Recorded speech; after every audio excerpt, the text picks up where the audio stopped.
गुरु प्यारी सात संगत जी, आप सभी को प्यार भरी राधा स्वामी जी। सात संगत जी, अगर हम किसी के साथ लड़ाई झगड़ा करना हो तो हम दोनों हाथों से दो लोगों को कभी भी नहीं हरा सकते, परंतु दोनों हाथ जोड़कर हम लाखों लोगों का दिल ज़रूर जीत सकते हैं। सात संगत जी, एक बार एक गरीब बच्चा था। सुबह जब वह बच्चा स्कूल गया तो स्कूल की टीचर ने उस बच्चे को घर वापस भेज दिया कि जब तक तुम स्कूल की फ़ीस नहीं दोगे और स्कूल में वर्दी डालकर नहीं आओगे तब तक तुम स्कूल में ना आना। वह बच्चा घर चला गया और घर जाकर माँ को बताया, माँ, मुझे टीचर ने स्कूल से वापस भेज दिया है। वह कहती है, जब तक तुम्हारे पास वर्दी और स्कूल की फ़ीस नहीं होगी तब तक तुम स्कूल नहीं आ सकते। उसकी माँ ने बड़े प्यार से उसे समझाया, बेटा, मैं तुझे अब और नहीं पढ़ा सकती। मेरे पास अब तुझे पढ़ाने के लिए पैसे नहीं हैं। वह लोगों के घर का काम करके कुछ खाने का बंदोबस्त कर देती थी। उसके पास अब फीस के पैसे नहीं थे। उस बच्चे के पिता पहले ही भगवान के पास जा चुके थे।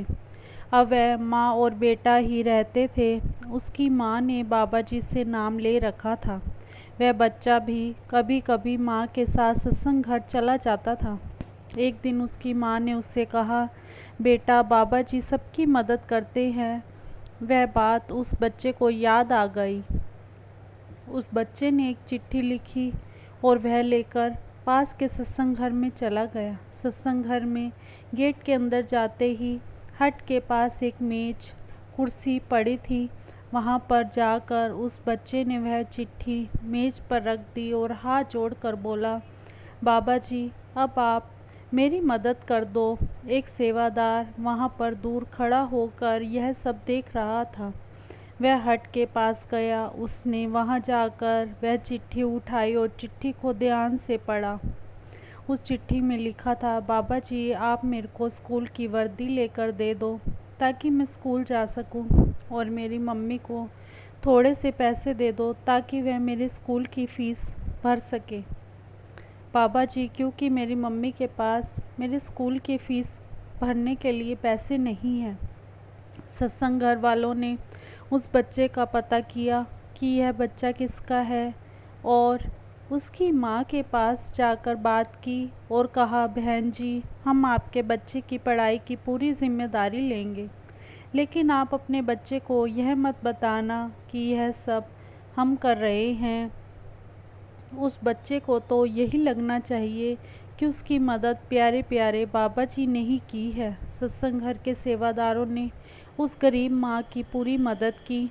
उस बच्चे के लिए किताबें, कपड़े और फीस सब कुछ दिया।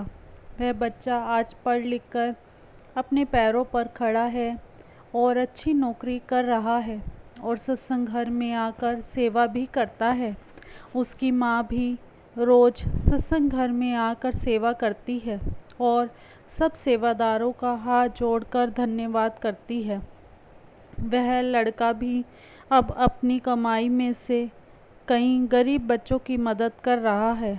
बाबा जी कहते हैं, हमें हमेशा गरीबों की मदद करनी चाहिए। गुरु प्यारी सात संगत जी, गाय भैंस तो सिर्फ दूध देती है, लेकिन जब यह दूध डेयरी में जाता है, इस दूध के कितने रूप हो जाते हैं। उसी दूध से दही, पनीर, घी, मक्खन, खोया, क्रीम सब कुछ बन जाता है। इसी प्रकार उस कुल मालिक के भी एक नहीं अनेक रूप होते हैं। वह किसी भी रूप में आकर हमारी मदद कर जाते हैं। सात संगत जी, इसी के साथ एक छोटी सी साखी और है। एक बार एक पति पत्नी पहली बार ब्यास भंडारे में गए। ब्यास में सत्संग के समय औरत अलग और आदमी अलग हो जाते हैं। सत्संग के बाद जब उस लड़की ने बाबा जी के कार में पहली बार इतने पास से दर्शन किए और उसके बाद उस औरत ने वहाँ से प्रसादी ली और उसके आगे सेवा की गुल्लक पड़ी हुई थी। जैसे ही वह औरत गुल्लक में सेवा के पैसे डालने लगी तो उसके हाथ में पहनी हुई अंगूठी भी सेवा की पेटी में चली गई। वह औरत तो वहीं पर रोने लग गई। उस औरत की अभी नई नई शादी हुई थी।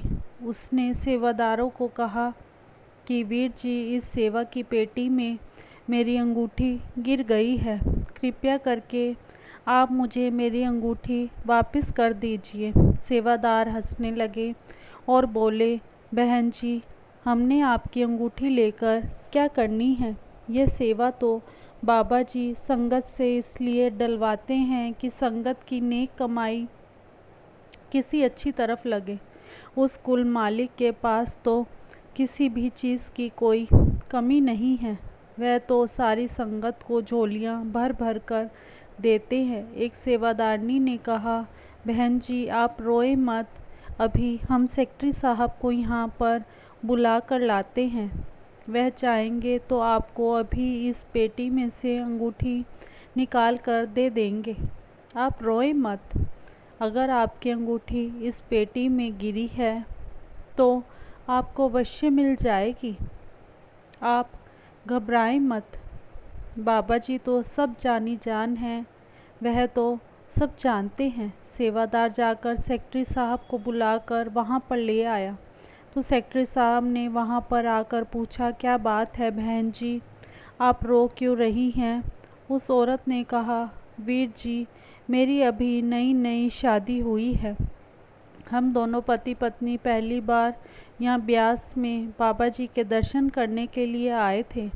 इस सेवा पेटी में सेवा डालते हुए मेरे हाथ की अंगूठी, जो मेरे को थोड़ी सी खुली थी, वह भी सेवा पेटी में गिर गई है। सेक्रेटरी साहब थोड़ा गुस्से में बोले, बहन जी, सत्संग घर में रोज़ कहते हैं कि सत्संग में आप लोग सोने के गहने डालकर मत आएं, लेकिन आप लोग हैं कि बिल्कुल भी मानते नहीं हैं। जब किसी का कुछ सोने का खो जाता है तो शोर मचाते हो। बहन जी, बदनामी तो डेरे की ही होती है कि हम सत्संग घर पर चूड़ी, चैनी, अंगूठी डाल कर गए थे और वहाँ पर गुम हो गई है। आप सबसे हाथ जोड़कर निवेदन है कि आप सोने के गहने ब्यास डेरे में डाल कर मत आएं। बाबा जी की गाड़ी जो वहाँ से जा रही थी, वहाँ पर भीड़ देखकर बाबा जी ने अपनी गाड़ी रुकवाई और उधर आ गए। सेवादार वहाँ से बाकी सेवा पेटियाँ तो उठाकर अंदर ले गए। वह सेवा पेटी वहीं पर रख ली, क्योंकि अगर इसमें उस औरत की अंगूठी होगी तो अभी देख लेंगे। अगर सारी पेटियों के साथ यह पेटी मिल गई तो फिर अंगूठी ढूंढना बहुत मुश्किल हो जाएगा। बाबा जी वहाँ आकर पूछा, क्या बात है, यह बीबी क्यों रो रही है? तो सेवादारों ने कहा, बाबा जी, सेवा डालते हुए इस बीबी की सोने की अंगूठी भी उसके साथ इस सेवा पेटी में गिर गई है। बाबा जी ने कहा, बेटा, अगर तुम्हारी अंगूठी इसमें गिर गई है तो हम तुम्हार को अभी तुम्हारी अंगूठी निकलवा देते हैं। हम अपनी बेटी की अंगूठी लेकर क्या करेंगे? बाबा जी ने साथ खड़े सेक्रेटरी साहब को इशारा करके कहा, देख लो। तो सेक्रेटरी साहब ने उस बीबी से पूछा, बहन जी, आपकी अंगूठी कैसी थी? तो वह ऐसे हाथ से डिज़ाइन बताने लगी। तब एक सेवादार ने उसको एक कॉपी पेन दिया तो उस औरत ने अपनी अंगूठी का डिज़ाइन कॉपी पर बनाकर सेवादार को दिखा दिया। सेवादार वह पेटी लेकर अंदर कमरे में गए और बोले कि बहन जी, आप यहाँ बाहर बैठ जाएं, हम अभी आपकी अंगूठी ढूंढकर आपको दे देते हैं। सेवादारों ने पेटी में से सेवा के पैसे निकाल कर दूसरी खाली पेटी में डाले तो उसको उसमें से वह अंगूठी मिल गई।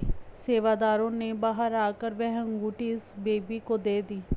वह औरत सेवादारों का बहुत बहुत शुक्रिया करने लगी और बोली, बाबा जी, अगर यह अंगूठी मुझे ना मिलती तो शायद मेरे ससुराल वाले मुझे घर में भी नहीं आने देते।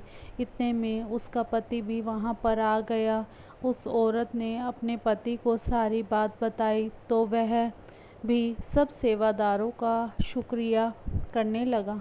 वह दोनों हाथ जोड़कर बोले, हम आगे से कभी भी डेरे में सोने के गहने पहनकर नहीं आएंगे। साध संगत जी, सत्संग घरों में रोज बोला जाता है कि सत्संग घर में बहनें सोने के गहने डालकर ना आए। साध संगत जी, इसमें हमारा ही फायदा है। आप लोग उनकी बात को अनसुना मत करें, ध्यान दें, क्योंकि किसी के साथ कोई हादसा होता है इसलिए तो वह बार बार हमारे को समझाने के लिए कहते हैं, लेकिन हम एक कान से सुनते हैं और दूसरे कान से निकाल देते हैं। इसी के साथ इजाज़त चाहते हैं, मिलते हैं अगली साखी में। तब तक के लिए राधा स्वामी जी। अगर साखी अच्छी लगी हो तो कमेंट बॉक्स में राधा स्वामी अवश्य लिखें जी, और चैनल को सब्सक्राइब करना ना भूलें जी। राधा स्वामी जी।